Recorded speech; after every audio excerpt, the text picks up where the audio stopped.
Today I am going to continue your second chapter, Era of One Party Dominance. Before going inside the chapter, we first observe what we have to read in this chapter.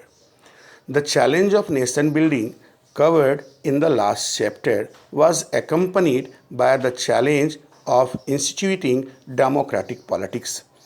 Thus, electoral competition among political parties began immediately after independence.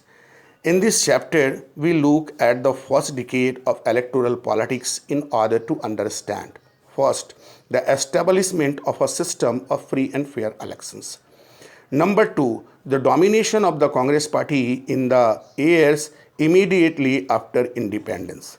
And number third, the emergence of opposition parties and their policies. Here a cartoon or a sketch is depicted by the famous cartoonist Shankar. This famous sketch by Shankar appeared on the cover of his collection Don't Spare Me, Shankar. The original sketch was drawn in the context of India-China policy, but this cartoon captures the dual role of the Congress during the era of one-party dominance. What the dual role of the Congress? The first role, to run politics as a method to sort out problems as well as to decide and pursue the public interest. Now I am going to convey you about the challenge of building democracy. In first chapter, I taught you about in what a difficult circumstances our independent India was born. There you have read about the serious challenge of nation building that confronted the country right in the beginning. Faced with such serious challenges, leaders in many other countries of the world decided that their country could not afford to have democracy. They said that national unity was their first priority and that democracy will introduce differences and conflicts. Therefore, many of the countries that gained freedom from colonialism experienced non-democratic rule. It took various forms: nominal democracy, but effective control by one leader, one party rule, or direct army rule. Non-democratic regimes always started with a promise of restoring democracy very soon. But once they established themselves, it was very difficult to dislodge them. The conditions in India were not very different, but the leaders of the newly independent India decided to take the more difficult path. Any other path would have been surprising for our freedom struggle. Was deeply committed to the idea of democracy. Our leaders were conscious of the critical role of politics in any democracy. They did not see politics as a problem. They saw it was a way of solving the problems. Every society needs to decide how it will govern and regulate itself. There are always different policies, alternatives to choose from. There are different groups with different and conflicting aspirations. How do we resolve these differences? No doubt answer will be democratic politics. While competition and power are the two most visible things about politics, the purpose of political activity is and should be deciding and pursuing public interest. This is the route our leaders decide to take. In class 11th, I have taught you about Constitution. Our Constitution was adopted on 26 November 1949 and signed on 24 January 1950, and it came into effect on 26 January 1950. At that time, the country was being ruled by an interim government. It was now necessary to install the first democratically elected government of the country. The Constitution had laid down the rules Now the machine had to be put in place. Initially, it was thought that this was only a matter of a few months. The Election Commission of India was set up in January 1950. Sukumar Sen became the first chief election commissioner. The country's first general elections were expected sometime in 1950 itself. But the Election Commission discovered that it was not going to be easy to hold a free and fair elections in a country. For the reason, the size of our country is very big, and therefore holding an election required delimitation or drawing the boundaries. Number two, to prepare electoral rolls or the list of all the citizens eligible to vote. Both these tasks took a lot of time. When the first draft of the rules was published, it was discovered that the names of nearly 40 lakhs women were not recorded in the list. They were simply listed as wife of or daughter of. The Election Commission refused to accept these entries and ordered a revision if possible and election and deletion if necessary. Preparing for the first general election was a mammoth exercise. No election on this scale had ever been conducted in the world before. At that time, there were 17 crore eligible voters who had to elect about 3,200 MLAs and 489 members of Lok Sabha. Only 15% of these eligible voters were literate. Therefore, the Election Commission had to think of some special method of voting. The Election Commission trained over 3 lakhs officers and polling staff to conduct the election. It was not just the size of the country and the electorate that made this election unusual. The first general election was also the first big taste of democracy in a poor and illiterate country.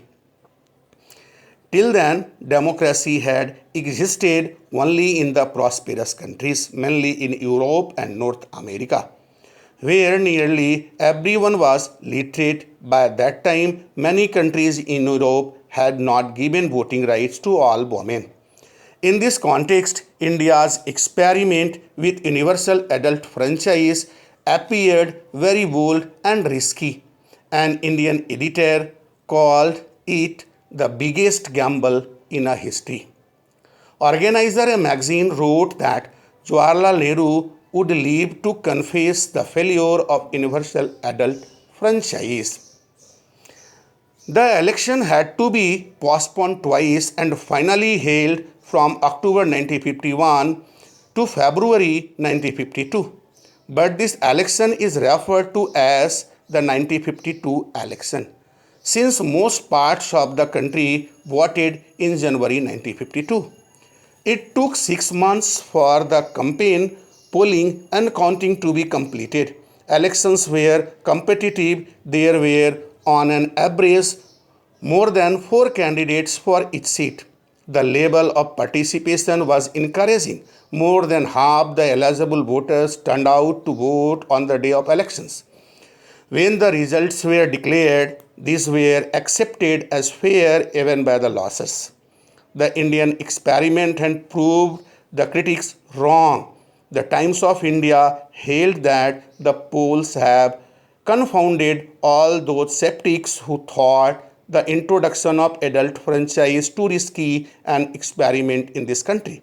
The Hindustan Times claimed that there is universal agreement that the Indian people have conducted themselves admirably in the largest experiment in democratic election in the history of the world.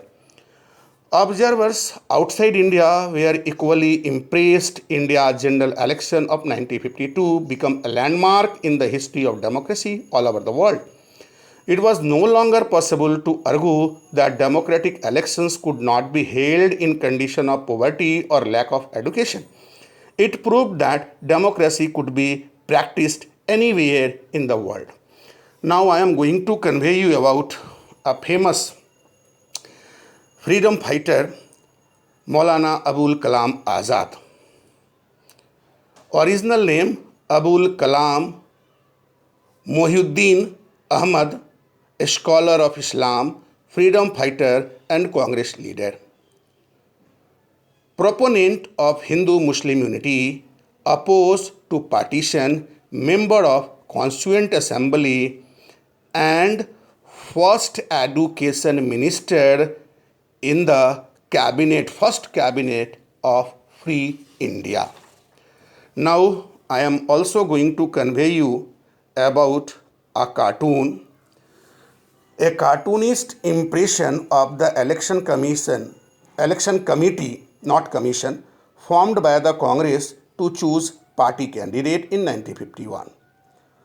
On the committee, beside Nehru, Morarji Desai, Rafi Ahmad Kidwai, Dr. B.C. Rai, Rajgopalachari, Jagjeevan Ram, Maulana Azad, D.P. Misra, P.D. Tandon and Govind Pallavan.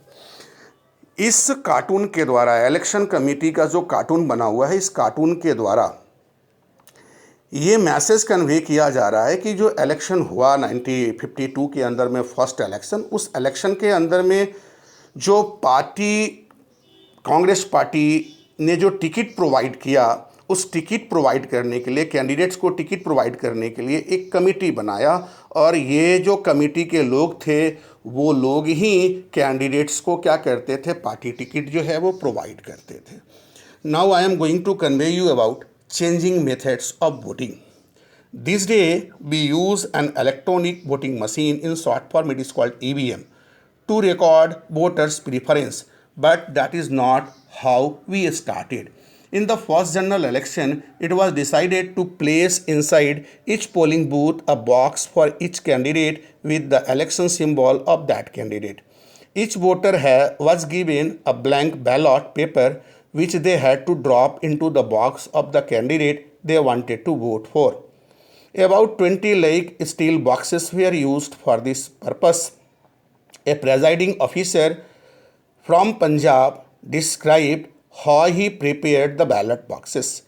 Each box had to have its candidate symbol both inside and outside it, and outside on either side had to be displayed the name of the candidate in Urdu, Hindi and Punjabi along with the number of the constituency. The polling station and the polling booth, the paper sealed with the numerical description of the candidate signed by the presiding officer, and to be inserted in the token frame, and its window closed by its door, which had to be fixed in its place at the other end by means of a wire. All this had to be done on the day previous to the one fixed for polling. To fix symbols and labels, the boxes had first to be rubbed with sandpaper or a piece of brick. After the first two elections, this method was changed.